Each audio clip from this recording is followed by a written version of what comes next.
ओइ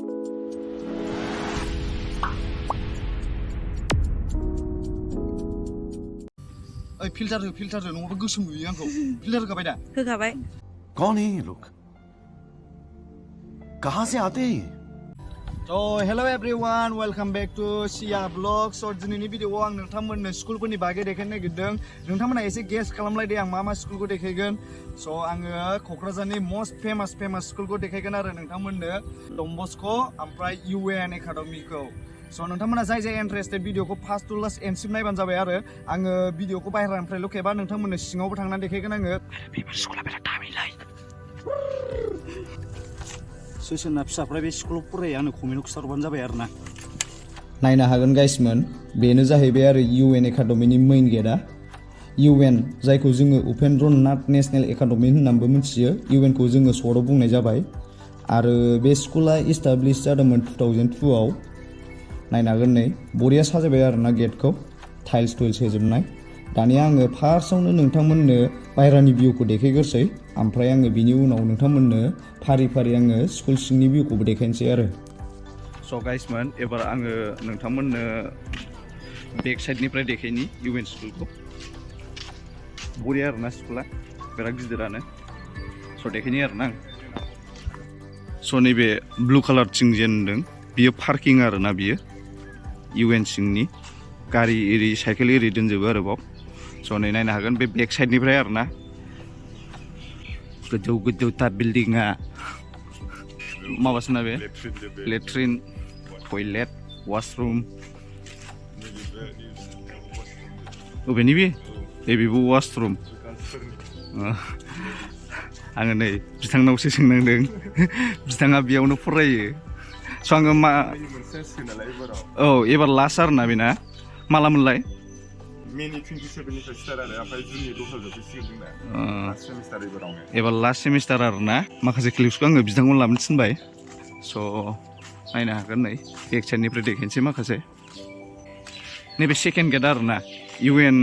स्कुलाव मोननै गेट दङ फार्स्ट गेट आरो सेकेन्ड गेट बिथिंना जाहैबाय सेकेन्ड गेट ओमफ्राय नैबे जाहैबाय हौवाफोरनि बयस हस्टेल हिन्जावफोरना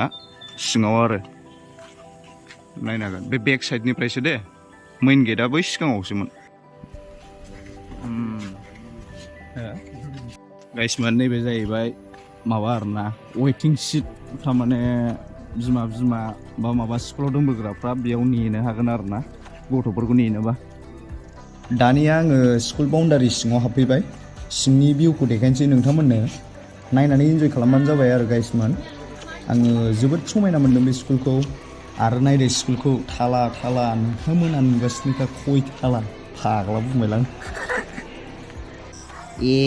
गोजाननिफ्राय बिदिसो नुयो आरो UN स्कुलखौ आयु जि समायना आरो नैबे थाइजौखौ आं लब जाबाय आं बे स्कुलाव फरायनाय मोनबा गलामोन बे थाइजौआ गायबजोबमोन गेट फुलाबो समायना रमायनाथार दा प्रेयार जागासिनो नै स्कुलनि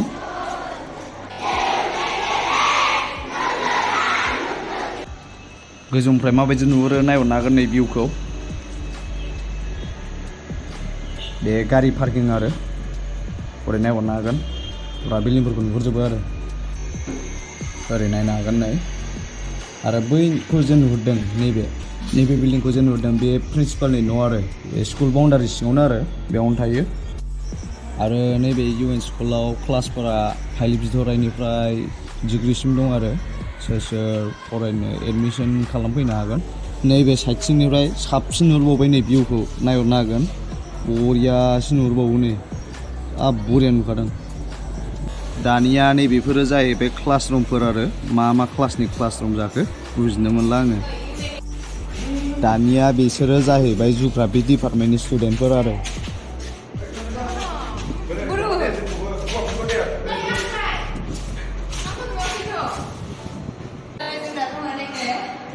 जिअ'ग्राफि डिपार्टमेन्टनि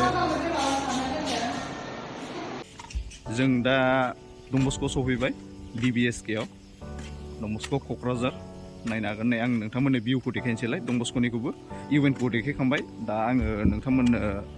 डन बस्क'खौ देखायसै आरो बे जाहैबाय मेइन गेट डन बस्क' स्कुलनि क'क्राझारनि आरो बियो डन बस्क'आ जेराव मेराव दंलाजोबो आमगुरियावबो दङ औ आमगुरियाव दं आलदा आलदा जायगायाव दङ बे क'क्राझारनि आरो क'क्राझारनि डन बस्क' बे नायनो हागोन नै बे बिराद मोजांलै ना नायलाय देनजार साइज नुयो बेखौ फिथाइबो थायनो रोङा ना बे जानो फिथाइ थायनो नालेंखर माबा खेजुर बायदि नुलायलाङो स' नोंथांमोननो सिंनिफ्रायबो देखायगोन आङो दा बायहेरानिफ्राय देखायगोन नि दा जों डन बस्क' सिङाव हाबफैलायबाय ओरैथिं नायनो हागोन चार्चखौ फुरा बिबार गायजोबनाय आरो दाउस्रि आथिंजोबनै सिखिरि मासेबो गैया आलासि जाहैजोब्बायदां खैलै फाग्ला डाइलग होलायबाय एसे जकिं खालामनाय जाबाय आरो गाइसमोन दानिया आं खिथानोसै डन बस्क' स्कुल क'क्राझार जायखौ जोङो सर्टआव DBSKबो होननानै मिथियो आरो बे स्कुला इस्टाब्लिश जादोंमोन 1993 आवनो CBSE आरो central board of secondary education आरो UN आ सेबामोन आरो secondary education board of Assam आरो बै सिंनि लामाजों थाङोबा प्लेग्राउन्ड मोनहैबाय आरोना र' एबार नोंथांमोननो 360 शक्तिमाननि बायदि गिदिंनानै खेबनानै देखायनि आङो नै नायनो हागोन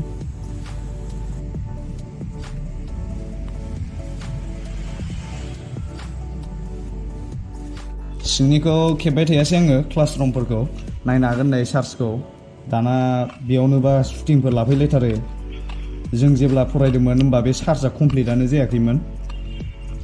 दानिया बावनो शुटिं एरि गाफैजोबो आरो मानसिफोरा अनेक सोलायबाय दा स' आङो सिगाङाव बे स्कुलावनो फरायदोंमोन आरो क्लास 10 सिम पास आउट जानानै थांदों 2015 आवनो आङो दा नायनो हागोन नै फुरा चेन्ज जाजोब्बाय आरो ना साबसिन जाबाय आरो साबसिननिफ्राय साबसिन खालामलांगासिनो जों जेब्ला फरायदोंमोन बारा बिदि नङामोन दा चेन्ज जाजोब्बाय आरो गार्डेनफोर बायदिसो जाजोब्बाय दा नैबेबो गैयामोन गोदो जों फरायबा नैबे गैयामोन दा बाव गथ'फोरनि गेलेग्रा खालामजोब्बाय नै नायनो हागोन एबार सेकेन्ड गेटजों थांनोसै सेकेन्ड गेटजों जेनिखौ देखायनोसै नोंथांमोननो बे फार्स्ट गेटमोन आरो दा देखायनाया स' नायलांबाय थाबानो जाबाय भिडिअखौ देखायनि